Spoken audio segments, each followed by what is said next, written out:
My name is Ryan Hamer, and I'm here to tell you how to create structured PDF documents with iText.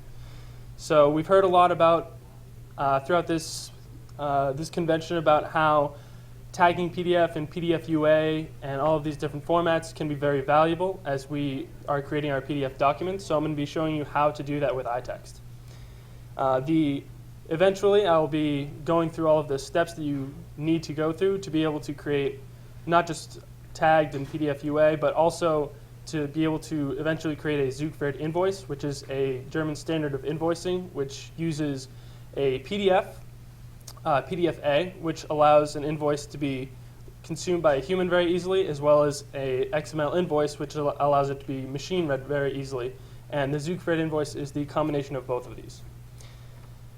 So the way that I'm going to be going through this is first I'm going to show you how to create just PDFs in the various forms, then going into how to create the XML invoice that you're going to need for the ZUGFeRD invoice via iText, and lastly just putting those two together and creating a full-fledged ZUGFeRD invoice. So in terms of creating the PDFs, I'm going to start with a very basic PDF, something very simple, and then moving on from there to the tagged PDF and going on to the different standards of PDF-A, PDF A3A, and PDF A3B. So I'm going to be doing a lot of demos through this presentation, so a lot of it's just going to be looking in Eclipse to see exactly how we would do this. So for this example, and for pretty much all of the examples that I'll be showing you, we have a main method, which is just going to be creating the structure in terms of the document, the file structure that we're going to be putting our PDFs in, and then just calling create PDF, which is pretty much where all of the meat of the example is. So to start very simply, we're going to, this is a PDF which will eventually show us the sentence, a quick brown fox jumps over a lazy dog. So to start, we're going to have a document, which is where all of the PDF syntax is going to be held. And here we can specify the page size, and we use a very standard page size of A4. And since we want to have the document be in a landscape as opposed to a portrait, we just rotate the document to be able to achieve that. From there, we have a PDF writer, which is the object which is going to be putting the PDF syntax into the document. And we also are going to be specifying the version to be 1.7 since the default is 1.4. So these are all of the meta objects for the document. From here, we're going to open the document itself, and from here we can actually put the content into the document, so whatever actually we want to display. So in our case, we're going to have one paragraph, and in that paragraph we want to have a specific font, so we just set the and specify that it's going to be 20 point. From there, we have a chunk, which is just a small bit of text specifying the quick brown. Add that to the paragraph. And then we have our image of a fox, and then we also want to add jumps over the lazy, and finally add the image of a dog. Once we add all of those things to our paragraph, we then add those paragraphs to the document, and we close the document. Once we close the document, it is going to be flushed out to whatever file we have specified for the writer. So it doesn't need to be, there's no work that we need to do in terms of actually getting it to be written out. All of that is taken care of for us. So to show you exactly what we get from this, we have a picture of we have the quick brown fox jumps over the lazy dog. But this is a very simple PDF. If we want to make it more complex, more usable for more formats, we would want to be able to tag it. And we've heard a lot about how tagged PDF can be very useful in a lot of situations. And for this, there's no tagging. So the way that we would want to do that is very simple in iText. The way that we do that is we have pretty much the same document. We are specifying the same page size, again getting a PDF writer, setting the version, but all that is needed to be done to be able to change this PDF that we have to a tagged PDF, all that we need to do is set the writer to tagged. And once we do that, we again have a picture of we have a quick brown fox jumping over a lazy dog, but this time we have tags for the document itself as well as the paragraph and the specific elements that we've added to our paragraph. So our chunks, the chunk objects that we have in iText are converted to spans, and the pictures that we have added are specified as figures. So there's a lot of things that goes into this of being able to determine what is a paragraph, what is a chunk, when the actual words are separated, and all that is needed to be able to get all this functionality is just one simple call in iText. So from here, I'm going to go and show you we're going to go into PDF-A, and specifically PDF-A3, because that's the version of PDF-A that we need for our ZUGFeRD invoice. And PDF-A3 is based on ISO 32001. And one of the main benefits of PDF-A3, and the main reason that it's needed for the ZUGFeRD invoice standard, is that you can attach files of any type to it. So PDF-A3 is unique in this aspect. In PDF-A2, you needed to attach files that were PDF-A2. But that doesn't work for a ZUGFeRD invoice because we want to attach an XML invoice which has all of the information for all of the invoice information. So to be able to do that, we need to have a PDF-A3. PDF-A3 also has the requirements that all the other PDF-A specifications have. We need to embed all the fonts that we have in our document. We need to specify the color spaces. We need to use XMP metadata. And these are all requirements that allow us to have the PDF that we create be standard no matter what device we're actually viewing the PDF on. So it doesn't matter if we look at it on, say, a machine that doesn't have the font that we have specified, or if we are looking at it 10 years down the road and we don't know what the machines would have. If we have everything encapsulated in the document, it's all there, and then we're not dependent on whatever device is viewing the PDF. So the first version of PDF-A3 is PDF-A3B. And PDF-A3B is the less stringent version of PDF-A3. But it does have quite a few more requirements than the tagged PDF that we saw before. So we are again going to get a document and specify the same page size because, again, the content that's going to come out of this is the same quick browse jumping over a lazy dog. But the main thing that we want to do, one of the main differences is that I said that we needed to have XMP metadata. So to be able to do that in iText, you just have the writer create the XMP metadata, and this will create metadata, which is getting the information from the PDF metadata. So it's going to be getting the producer, the modification date, as well as the creation date. And it's able to provide all of that for you very simply. Again, we're going to open our document once we've added all of the metadata information that we need to. And here we're going to be adding our color space. So we needed to specify the color space in the same way that we need to specify our font, because we don't know what colors will be available on the machine that we eventually view this on. So we just need to set the output intents, change the intents dictionary of our PDFs to specify the color profile that we have on our file system. From there, we are again going to have one paragraph. And one of the main differences here, as opposed to just saying that we wanted to use the font of Helvetica, we're going to have a different font. We're going to have a free sans font.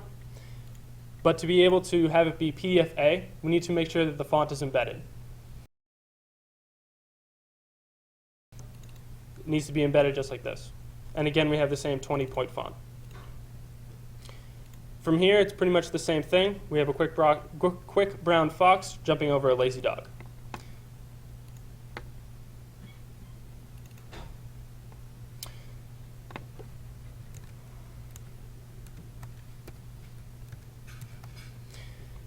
And so one thing that I actually forgot to mention was that in our PDF writer, we actually are specifying the conformance to PDF-A3B. So this is not a definitive telling the user that it is PDF-A3B, but it is telling the PDF that it is claiming the compliance with PDF-A3B. So we are saying that it is. Whether it is or not cannot be determined, but that's what we are specifying it as. That's what we are claiming. And the Adobe Reader is able to pick that up for us, and again tells the user very, very clearly that we are claiming compliance with a PDF-A standard. When we look in here, we can see that the conformance is specifically PDF A3B, and then we have our color space right here. We can specify the conformance and see that we are okay with PDF A3B. And we have the same, we don't have any tags because we haven't set the writer to tag, but we do have the fonts to be embedded. So we have an embedded subset, and the actual glyphs that are going to be included from this font are the characters that are in the paragraphs that we've specified, the quick brown and jumps over the lazy. Yeah.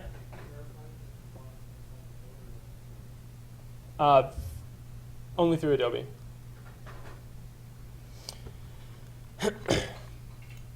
So from here, I'm going to go into PDF A3A, which is a bit more stringent. And the way that it's more stringent is that there's a bit more metadata that needs to be provided. And also the PDF that I'm going to create is also going to be user accessible. So we're going to make sure that it's can be used easily by people who can't actually see what is the contents of the PDF.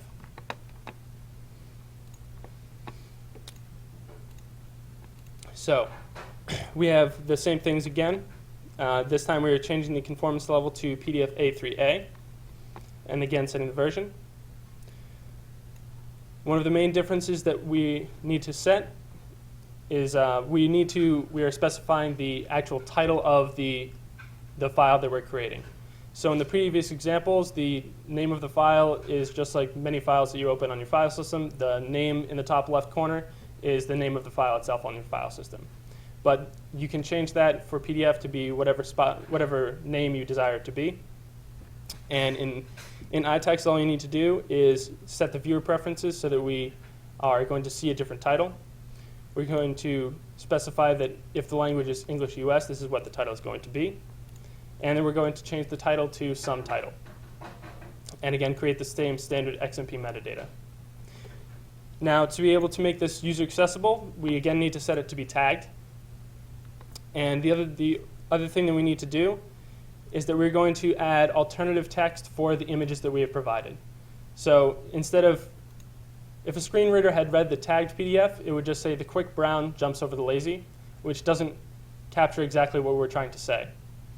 But here we just have to provide the alternative text for the first image of fox and the second image of dog. And with that, a screen reader will be able to understand the full contents of the paragraph.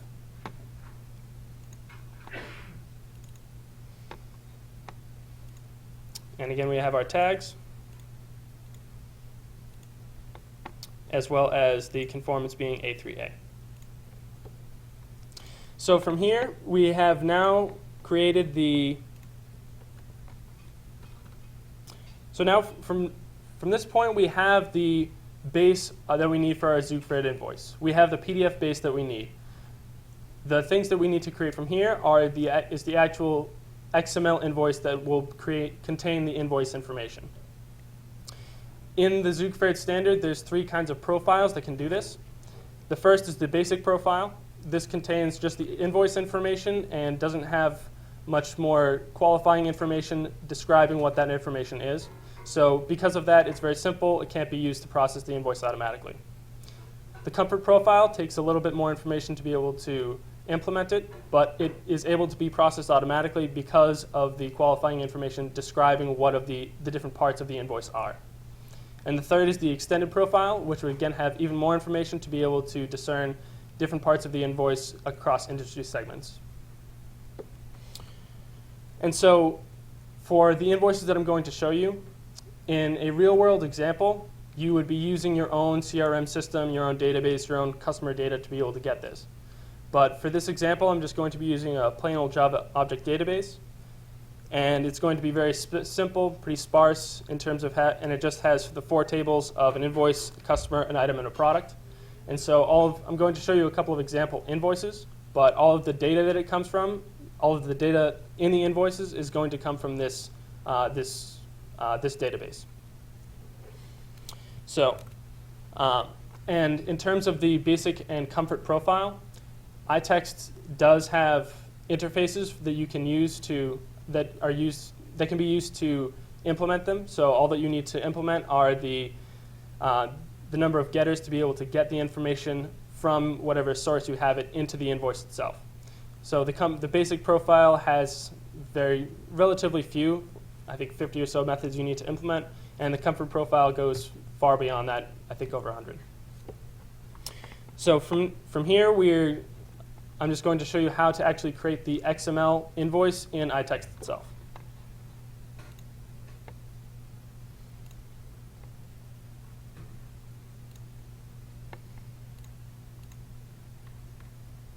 And hold on just one second.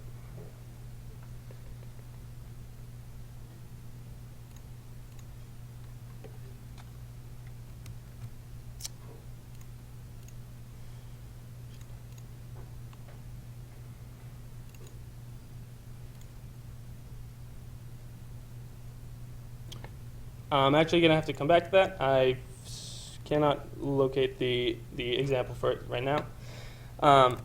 So after we've created, okay, so I have it right here. It's a very simple.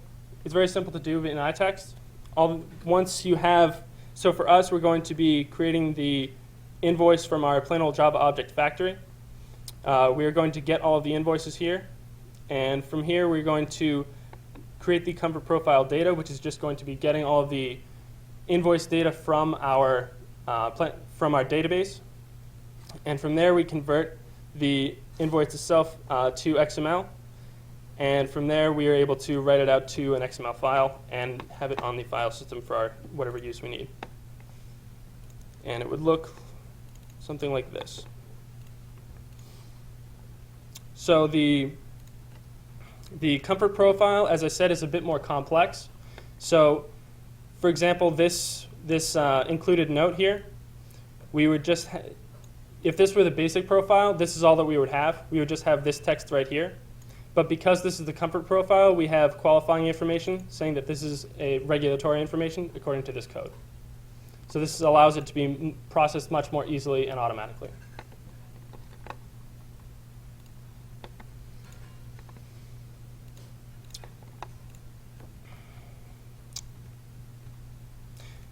So from here, we now need to put these two things together. So we have the XML invoice from our database, and we have the PDF A3 base that we're going to attach the invoice to. So the way that we're going to do that, I'm going to show you two ways that we can do that.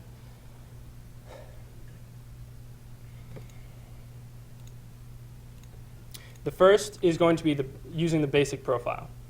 So we're going to, again, just get all of the invoices from our factory and then create a PDF for each invoice.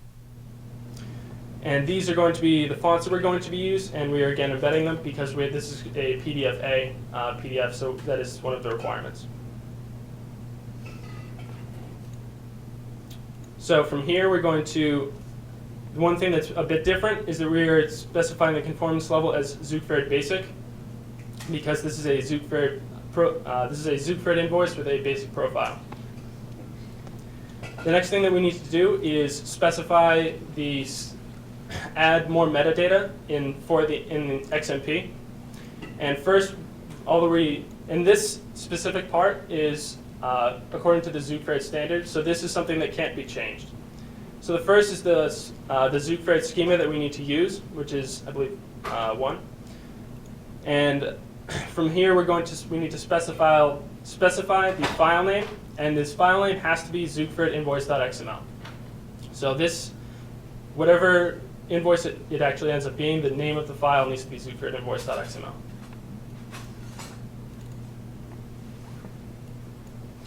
So from here, we're going to do a number of the same steps as we had before. We're going to get a color profile, and here it's going to be a bit different because instead of having a quick brown fox jumping over a lazy dog, we are going to represent the same information that is in the XML invoice in our PDF. So the source that we're going to get this from is the invoice that we've passed to this method. And this is going to make it so that no matter who is trying to consume this invoice, whether it be a machine using the XML or a person using the PDF, the same information will be available. So the way that we're going to be doing that is just creating many different tables and paragraphs that contain all of this information. And again, all of this information is going to be retrieved from the invoice that we have created from our plain old Java object database. So here we're going to just be getting seller information, party address, basic stuff in terms of invoices, and we're getting tax, things that are very ubiquitous to whatever invoice you need to send out. The crux of this, the main part that's making it a ZUGFeRD invoice instead of just an invoice in a PDF, is that we are going to be attaching the XML invoice to the PDF. So to be able to do this is not very difficult. All that you need to do is add the file attachment. This is the name that we are saying that this invoice is, and this isn't necessary. It doesn't have to be ZUGFeRD invoice. It can vary depending on what you need it to be. But this is the name of the file, which again needs to stay as ZUGFeRD invoice.xml according to the standard of ZUGFeRD. And we have the MIME type of application.xml, and we have to specify that the relationship that this file has with the attachment is that the attachment is an alternative to the contents of the PDF. We're also adding the modification date, and from here we are adding a reference to the file and closing the document.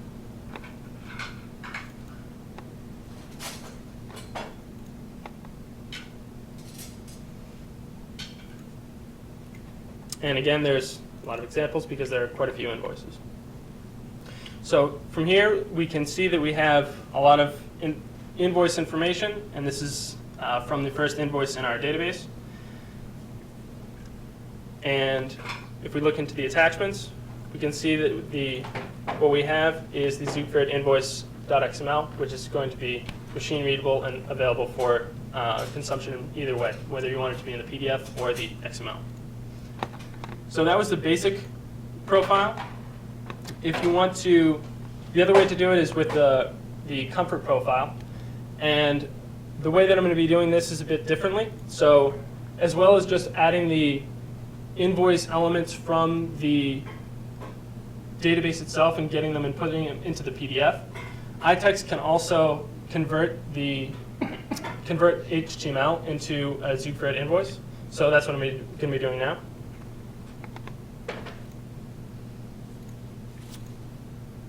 So the main difference that's going to be happening here is what we actually are going to be doing in terms of getting the content of the PDF. The actual attachment of the invoice is going to be very much the same. It's going to be adding the file attachment, specifying the name and the MIME type, as well as the relationship that the attachment has with the PDF itself.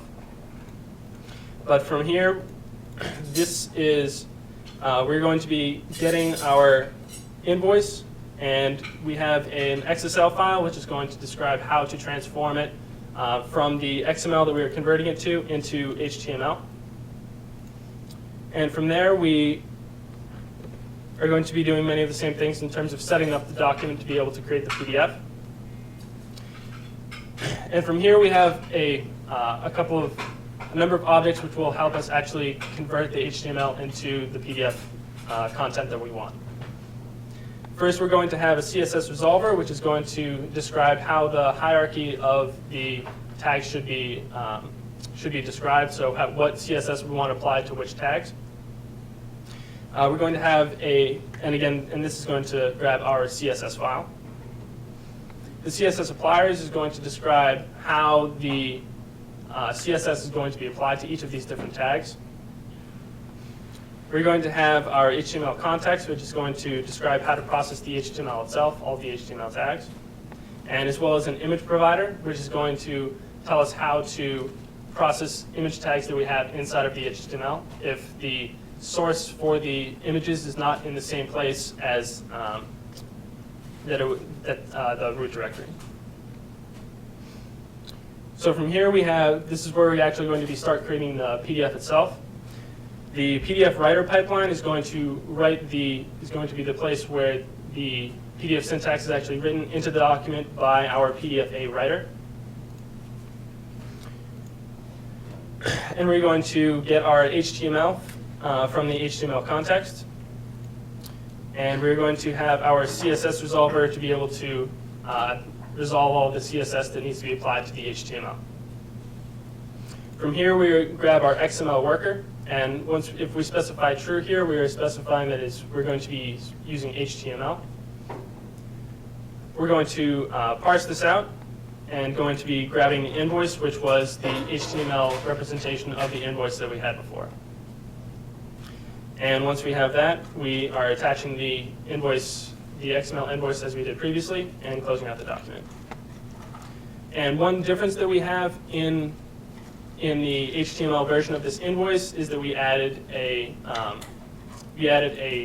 logo to be able to show the effect of our image provider, so that we can show that how you can use an HTML source tag to be able to, or an image tag to be able to get an image through HTML and put it into your PDF.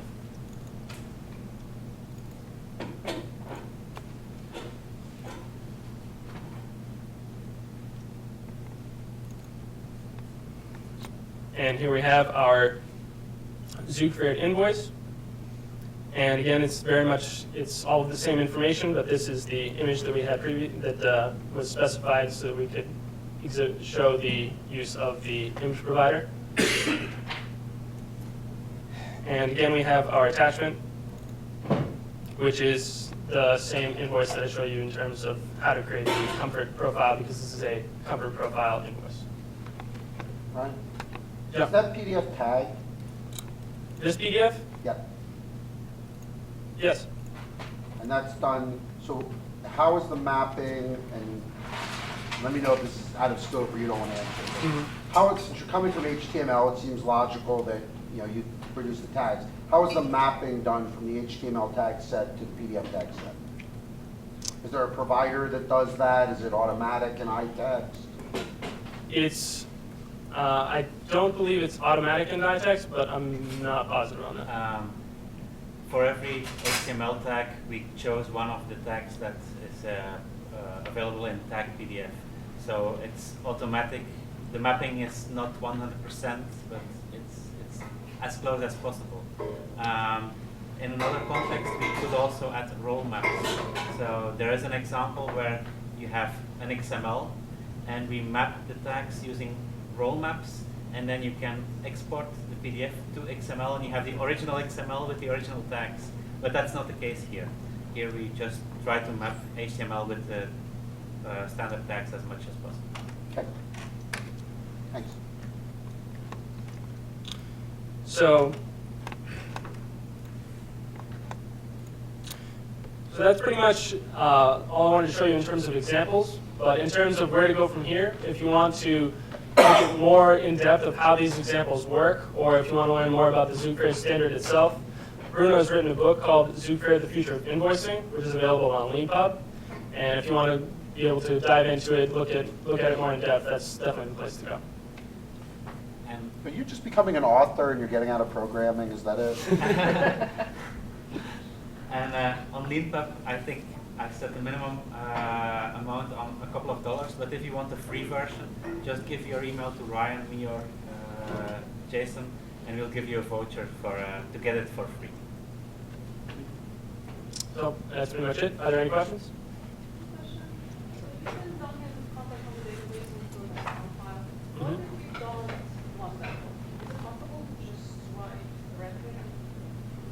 Into the PDF?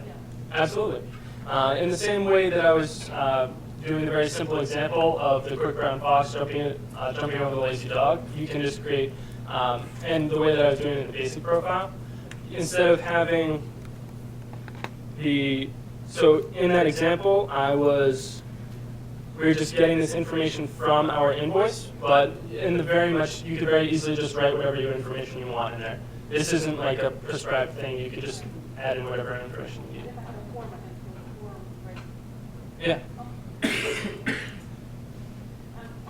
Yeah, sure.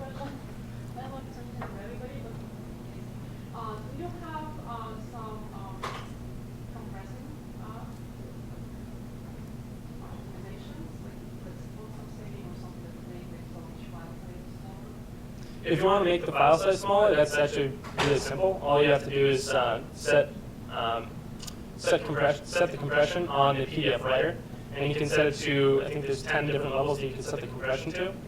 And if you want to remove the duplicate objects, you can do a PDF, what we call a PDF smart copy, and that will remove the redundant images and just replace it with references to the original image. Do you have another question? Keep going, you're fine. Go ahead. Is there an ability to resize PDF? For example, if we want to resize it for a different page formats? Yeah, absolutely. If you want to specify the page size, in these examples, I was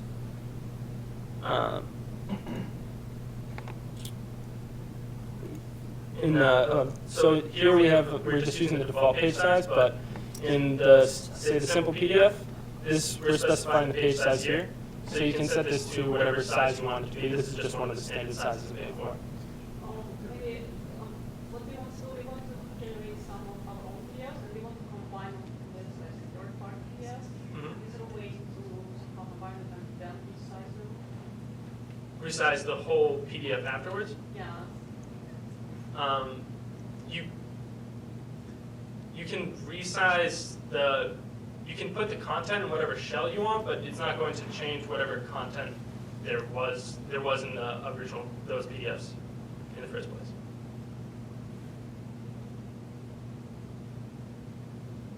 Any other questions?